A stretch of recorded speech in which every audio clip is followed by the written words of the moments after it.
ഇതിലും വലിയൊരു രാഷ്ട്രീയ ഗതികേട് ഇനി നമ്മുടെ മുഖ്യമന്ത്രിക്ക് വരാനുണ്ടോ? കോടികൾ വാരിയെറിഞ്ഞ് PR ഏജൻസികളെ കൊണ്ട് താൻ ഒരു വികസന നായകനാണെന്ന് വരുത്തി തീർക്കാൻ നോക്കിയ പിണറായി വിജയന് ഇതിലും വലിയൊരു പ്രഹരം ഇനി കിട്ടാനില്ല. VD സതീശന്റെ തെരഞ്ഞെടുപ്പ് പ്രചാരണ വേദിയിൽ ആബാലവൃദ്ധം ജനങ്ങളെയും സാക്ഷി നിർത്തിക്കൊണ്ട് ചിരിയുടെ തമ്പുരാൻ മുഖ്യമന്ത്രിയുടെ പുകഴ്ത്തലുകളെ വലിച്ചു കീറി ഒട്ടിച്ചിരിക്കുകയാണ്. ക്യാപ്സ്യൂളുകൾ വിഴുങ്ങി ശീലിച്ച ഇടതുകോട്ടകളെ അക്ഷരാർത്ഥത്തിൽ നിശബ്ദമാക്കിയ സാക്ഷാൽ താരനായകൻ സലിം കുമാറിന്റെ ആ പ്രസംഗം ഒരു ഭരണകൂടത്തിന്റെ അഹങ്കാരത്തിന് നേരെ തൊടുത്ത അമ്പാണ്. മുഖ്യമന്ത്രി തന്റെ ഓരോ പ്രസംഗത്തിലും തള്ളിമറിക്കുന്ന ഒരു കഥയുണ്ട്.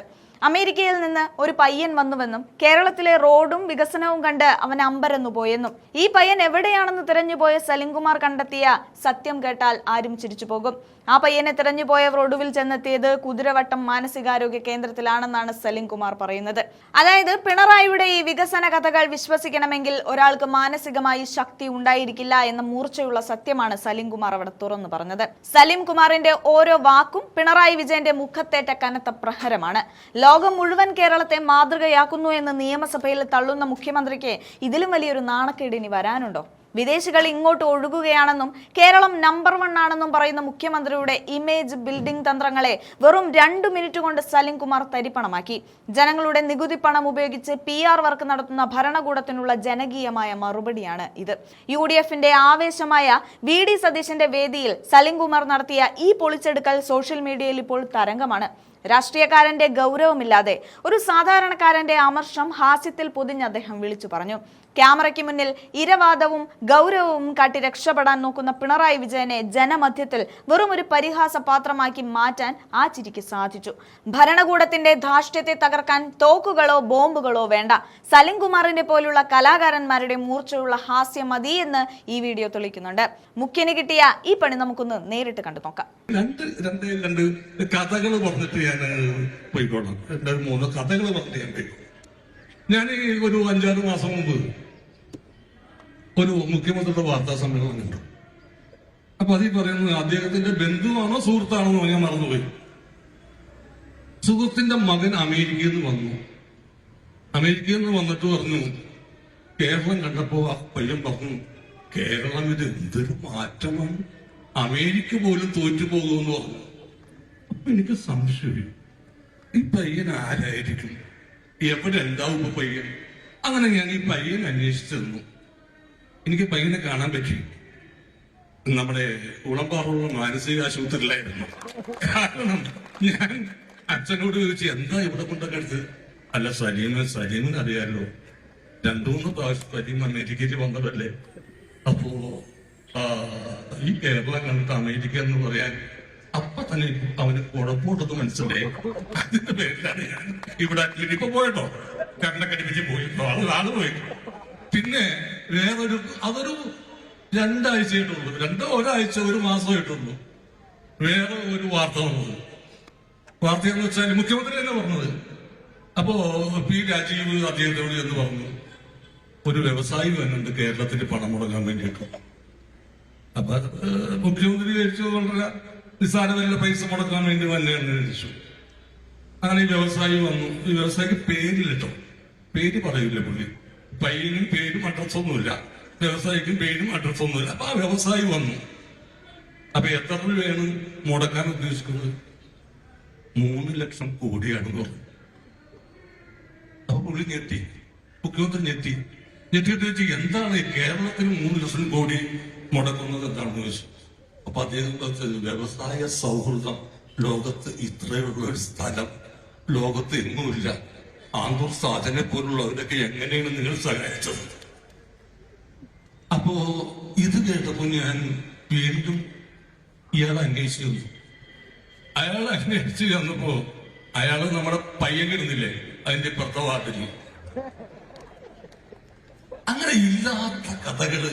അപ്പൊ ഡോക്ടർ പറയാണ്, മൂലമറ്റൊന്നുള്ള പവർ വെച്ച് ഷോക്ക് കൊടുത്തിട്ട് തീർന്നില്ല, ഇനി കഠിനം കൊടുത്തുനിന്ന് മറ്റേ താപനിലയിൽ നിന്ന് വൈദ്യുതി വന്നാൽ ഇയാളുടെ ഇത് ഭ്രാന്തി മാറുള്ളൂ എന്ന് പറയാം. അങ്ങനെ ഓരോ ദിവസം തോറും ഓരോ തള്ളു.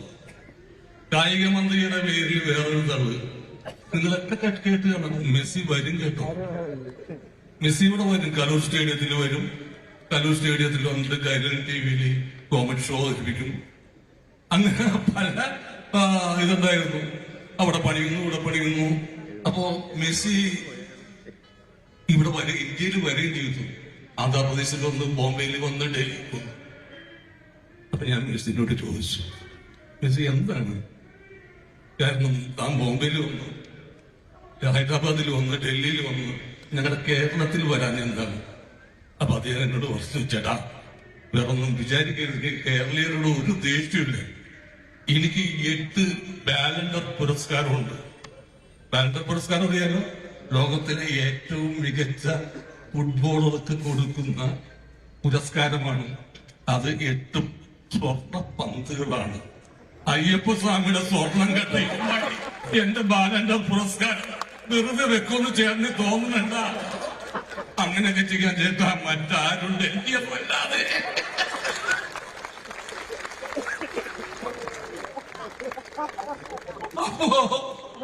അപ്പൊ മെസ്സിയോട് നിങ്ങൾക്കൊന്ന് തോന്നരുത്, അദ്ദേഹം പാവമാണ്. പിന്നെ എന്റെ ഒരു ശിഷ്യനായ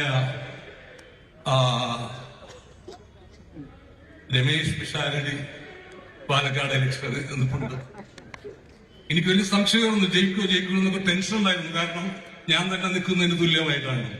ഇപ്പൊ എനിക്ക് ഉറപ്പായി അവൻ വമ്പിച്ച പുരോഗതി ജയിക്കുന്നു. കാരണം തോമസ് ഐസക് ഡോക്ടറാ പറഞ്ഞെന്താ, ഈ കമ്മ്യൂണിസ്റ്റ് പാർട്ടി ഇവിടെ അധികാരത്തിലേക്കുമ്പോ അമേരിക്കൻ CIA വന്ന് രഹസ്യ ചാരന്മാരുകൾ അന്വേഷിച്ചപ്പോ അതൊരു നാടകമാണ് കമ്മ്യൂണിസ്റ്റ് പാർട്ടി അധികാരത്തിൽ കയറ്റിയെന്നാണ് ഈ ചാരസംഘടന അവരോട് ഇരുന്ന് റിപ്പോർട്ട് കൊടുത്തത്. ആ കലാകാരന്മാരെ കോമാളി എന്ന് വിളിച്ചത്. കലാകാരന്മാർ ഇപ്പോ അവർക്ക് കോമാളികളായി മാറി. അപ്പൊ ഞാൻ വിചാരിച്ചത്, ഇങ്ങനൊരു ഡോക്ടറല്ലേ, ഈ സാക്കള് തവണമാര് ധനതത്വശാസ്ത്രത്തിൽ ഡോക്ടറാണെന്നാണ് ആള്. അപ്പൊ അങ്ങനെ ഒരാളിങ്ങനെ പറയുമോ? ഞാൻ വീണ്ടും അന്വേഷിച്ചു എന്തിനാണ് ഡിഗ്രി എന്ന്.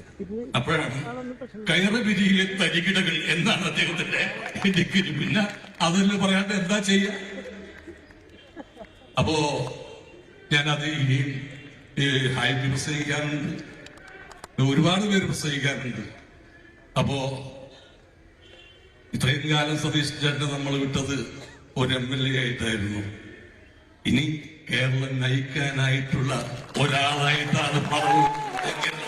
അപ്പൊ ശക്തമായ ഭൂരിപക്ഷം, ഞാൻ എണ്ണമൊന്നും പറയുന്നില്ല, നമ്മളെക്കാൾ ആവുന്ന രീതിയിലുള്ള ഭൂരിപക്ഷം കൊടുത്ത് അദ്ദേഹത്തെ വൻപിച്ച വോട്ടിന് ജയിപ്പിക്കണം. മാത്രമല്ല UDF അധികാരത്തിൽ വരും എന്നെനിക്ക് 101% ഉറപ്പുണ്ട്. ജയ് ഹിന്ദ്.